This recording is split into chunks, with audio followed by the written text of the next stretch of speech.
Hello, everybody. Ronnie again. I'm back for another day of my diary that I'm getting started. Today's episode, yesterday I talked about my first marriage and kind of gave you an idea of what I went through. Today I'm going to quickly, and try to make this one shorter, talk about my second marriage. Um, After my first marriage ended, I was alone for I can't remember how long, couple years or more. And one day my daughter asked me, "Hey, Dad, are we ever going to get a new mom?" And that really kind of hit me. I was like, okay, maybe I can get out there and find somebody. So I did the online dating, which I'm going to talk about in a later episode, believe me. We're going to hit on that. And I met a woman. She was a few years older than me. My first wife was the same age, just by a couple months. So I was like, okay. Me and her started talking. My divorce had not went through. I was honest and upfront about it. Um, we hit things off. Eventually, she met my kids. They liked her. Everything was good. There was a point where she thought she was going to have to move away. And I was like, hey, everything's going good. Why don't we try living together? See how it goes. And she moved in, short and sweet. Everything was okay for a while. Um, she she went to work at Walmart. I did get her a car. I paid off my first car. I was out of debt for 24 hours and got her a car. So she was able to get around where she needed to go. Because she was diabetic, and she had a back surgery, so she had to go to the doctor and stuff. That was okay. And by the way, speaking on her diabetes, I didn't know she was diabetic until one time I was at her apartment. She was having a seizure, and I didn't know what it was, and she had candy on her counter. I finally, figured out what was going on, and she told me she hadn't had her insulin for years. And her kids lived here and everything, and I was just like, wait, what? So within 30 days I had her on insurance and I had her insulin. um, and that was before I even knew if anything was going to be there. I was like, I can't let somebody suffer like that. She didn't know anything about this state, so I helped her out. Now going back, she went to work. She wasn't doing the job that she really wanted to do, that she was used to doing, but it was work. And she got hurt at work, was unable to, according to her, work anymore. So I was like, okay. So I took a job that I didn't really want. It paid more money, and I paid all the bills. But here's the problem. You know, we eventually got married right after that, and she didn't want to be a wife. She didn't cook. She didn't clean. Now, believe me, I'm not one of those guys that says, hey, a woman's place is in the kitchen. I'm not like that. But I'm out working 60 hours a week, paying all the bills. She didn't cook. She didn't clean. She didn't help with kids. Um, there were days that we didn't talk. Um, the only time she talked to me was, hey, can you approve my Amazon purchase? Um, she did recreational drugs for her pain in her back and stuff, so I was paying for that also. Um, I was paying for everything, get nothing in return. We weren't even intimate. It was, I literally had to set up an appointment. I had to buy her alcohol. Um, it was degrading. It was very degrading. And then sometimes it still didn't happen. So it was like, okay. I gave her money to go see her mother when her mother was sick in another state. Her kids moved to California, and her oldest would buy her a plane ticket, but I would give her money, sometimes $400 or $500 at a time. She got to leave for a week. I was still working. I was still busting my ass. When she got back, she didn't help. Nothing. When she got hurt, she settled for a little bit of money. I told her she should have kept fighting, but she gave me a little bit of it. She took the rest, blew it in.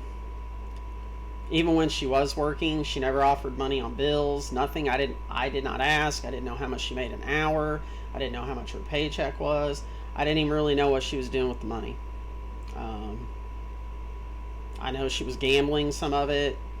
It was just all kinds of. I did everything. Well, you know, it kept going worse and worse, and I just got to the point I stopped doing everything for her. I was like, she started to use my kids, like, hey, come up here and pick my TV remote up off the floor. She would call me at work and tell me, oh, the internet's out. And I was like, I'm at work. Don't call me if it's not an emergency.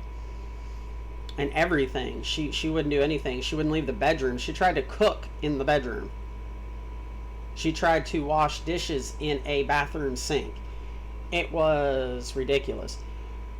I'd ask her if she wanted to go out to dinner and a movie. She hurt too bad, so I'd bring home food, whatever. But if her friend showed up, she'd get all dressed up and go. She did that once at work. She came in, I asked her on a Friday night, and she said she was hurting too bad.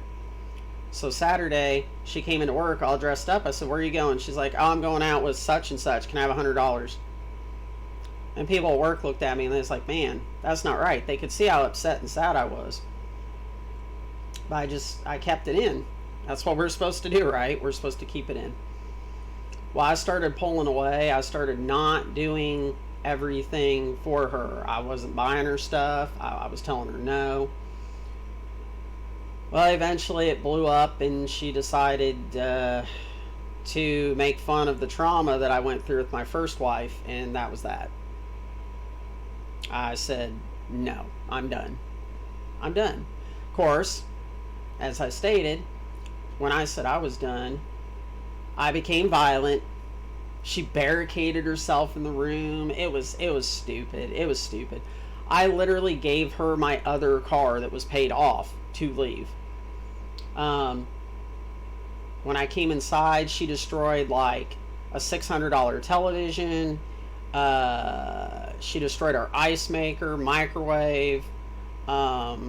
This was all stuff in this room. She destroyed California King bed. Now she bought that, but she poured milk, bleach, and apple cider vinegar on it, so no one else could use it.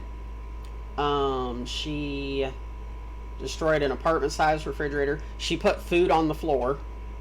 She threw food on the floor. Yeah. She thought it was funny. I was like, what? My kids saw it, and my son just froze. My daughter just started screaming. It was insane. Took me forever to get that cleaned up. And now, you know, the best part is she wants alimony. Yeah, go figure. You want money from me too. There you go. So, me going through what I'm going through, she's living rent-free, utility-free. She gets food bought for her. She gets taken to restaurants. She's got 2 new iPhones, a new iPad. She's driving around in a car. Free alcohol, free weed, everything free. But she wants money from me. And again, that's what I'm trying to say. But I'm the bad guy. I did everything wrong, guys. I did it all wrong. You know, I bought her everything she wanted. I loved her and cared for her. And, yeah. But I'm the bad guy. I'm the bad guy. So, we've been separated for a year, I think. I honestly can't remember when it was. And in fact, when my uncle/dad died last year, and she came home from the hospital because it was COVID, the only thing I got, guys, this is what I got. She patted me on the head, kissed me on the forehead, gave me a hug, and said, hey, you need to figure it out. The bills won't pay themselves. So again, where am I in this picture? When do I matter? I guess I don't. But anyway, that was short and sweet. I was with her for about 8 years, so it's not like I didn't try. I really did. Finding out all that stuff, like, okay, every time she went to see her mom, she cheated on me. She took my daughter with her, left her at a stranger's house, which I didn't find out until after she was gone. So she could go mess around with somebody. This was her own admission. Where do I stand? I wasn't worth anything. So, but anyway, that gives you kind of a look at my second marriage.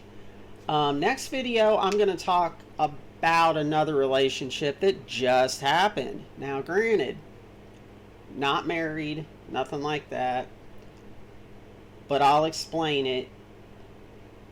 And when I do, I think you're going to understand why this one hurt more than the other two combined.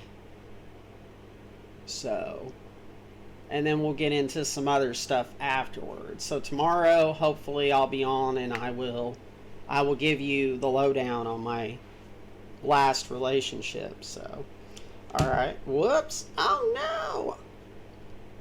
Sorry guys. Edit that out. No, it's okay.